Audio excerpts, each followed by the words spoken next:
News Only 24. News Only 24.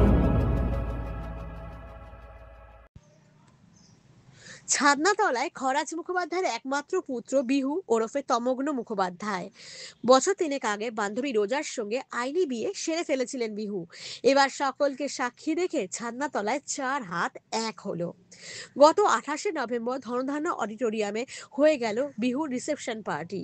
পাত্রী রোজা অর্থাৎ অঙ্কনা দাস খড়দহের মেয়ে। রবীন্দ্রভারতীতে পড়াকালীনই একে অপরের সঙ্গে পরিচয় বিহু ও রোজার। এদিন বরকর্তা হিসেবে দেখা যায় খরাজ মুখোপাধ্যায়ের দাদা দেবীপ্রসাদ মুখোপাধ্যায়কে।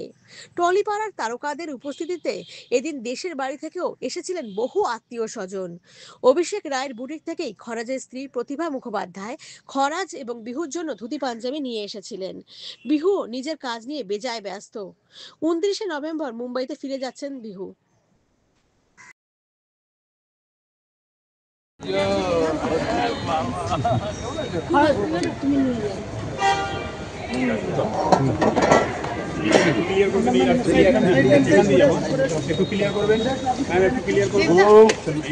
এই দিক দিয়ে যাবে, একটু ক্লিয়ার করবেন।